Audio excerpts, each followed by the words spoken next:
Well, now it's been a knockout weekend for sport, and everyone is talking about the man of the moment, Carl Frampton. Munir Abdallah joins us now. Munir. Well, thank you. Absolutely right. Well, one of the biggest late-night audiences ever tuned into UTV to watch Carl Frampton's first world title defence against Chris Avalos. So the champion has been speaking to our sports correspondent, Ruth Gorman.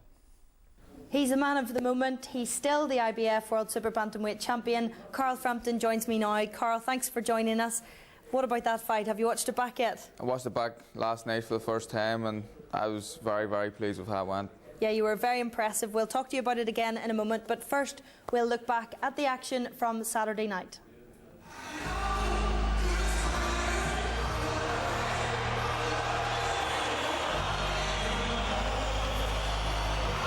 What a reception.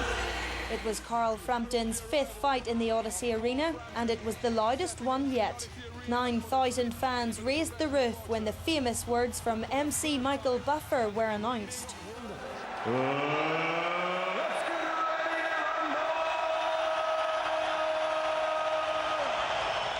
The crowd were clearly riled by opponent Chris Avalos. The American had talked himself up all week, but Frampton didn't take long to silence him. After a cautious start from both, Frampton won the first round. In the second, Avalos had a shoulder complaint, which allowed Frampton to take full advantage of a free shot. And from there, he continued to dominate. Very muscular. Beautiful shot to the head. In the third, Avalos lost his footing after a hard punch from Frampton. After a series of relentless blows, Avalos fell to the canvas. He's being overwhelmed by this typhoon from Tigers Bay. He got up to try and fight on, but the referee was forced to stop the fight 1 minute and 33 seconds into the fifth round. In round number 5, Carl Frampton is cheered aloft. I think he can be one of the greatest Irish fighters there's ever been. And that's a bold statement, but I said, you know, at the beginning of his career that he was the best Irish fighter I'd seen in 30 years. And that probably think, people count back and say, well, who was the one 30 years ago? Well, it was you.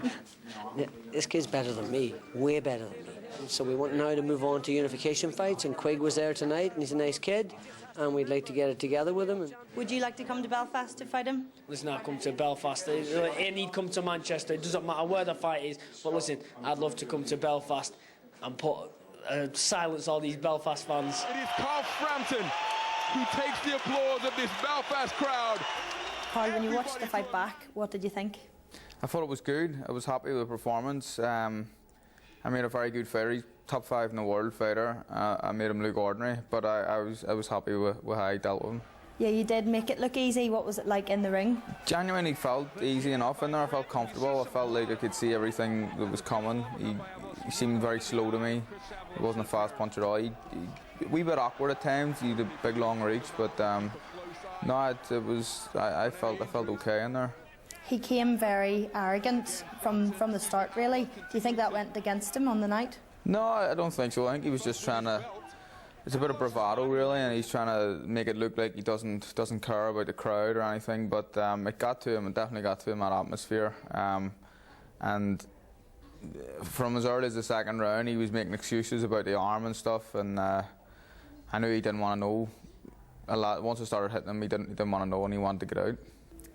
The atmosphere seemed to be one of the best ever. Would you say that was the best ever for your fights? It was the best. It was the best yet. It's getting bigger and better every time. I think with just some of the stuff that he had said in the media beforehand, the crowd didn't like him. They wanted to see him knocked out, and I wanted to do that.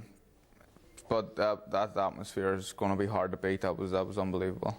And to have it on terrestrial TV, that's a very nice debut for you. It was great, honestly. Like, you know, the exposure I'm getting now. Not just across the UK and Ireland, but worldwide. It was shown to 55 countries worldwide. It's amazing for me. It's amazing for my profile. But it's back to being a dad now. Yeah, and I'm happy. I'm happy to do that. It's back to normal life, changing nappies and night feeds and all that there. I'll take the reins for a while and let Christine have a bit of rest. Okay, Carl, thanks very much for joining us today. Thank you. Well done again. Ruth Gorman with Carl Frampton now. And of course, if you missed our special documentary on Carl Frampton, Days of the Jackal, you can catch up on the UTV player. You can also watch the big fight all over again. Just go to our website, u.tv. It was a spectacular sporting weekend in Belfast where Carl Frampton successfully defended his IBF Super Bantamweight title on Saturday, stopping Chris Avalos in the 5th round. His thoughts now turn to the WBO champion Scott Quigg, as Thomas Keane reports. The undefeated IBF Super Bantamweight champion of the world, Carl the Jackal.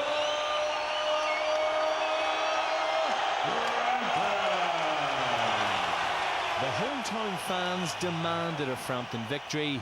Avalos now just throwing arm punches. And the 28-year-old delivered in style. To go. Show it McGuigan as he waves Frampton in. Frampton obliges him and stops the challenger in round number 5. Why is now the right time for a Scott Quigg fight?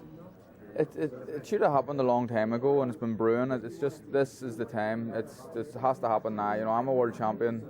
He thinks he's a world champion. It's a big domestic fight. Everyone wants to see it. As long as they play ball, this fight can be made quite easily. What did you make of him turning up at the fight? No, I knew he was coming. Look, there's a lot of... The press make a lot of things out of me and Quigg, but I respect him as a fighter, and we always shake hands and we have a chat when we see each other, and he's a good guy. But I believe if we fight, there's only going to be one winner, and that's me. I think, you know, England is back, and he you know, if we want the Quigg fight, and even if we're lucky enough to get Santa Cruz, you know, London would be a great venue, and I genuinely think that he needs to go there next, and we would like to fight him next and Santa Cruz after that, and have, you know, a really big year. If Frampton is set to travel in 2015, he certainly signed off in Belfast in style. Thomas Keane, BBC Newsline. Yes, it was a fantastic night. Now, the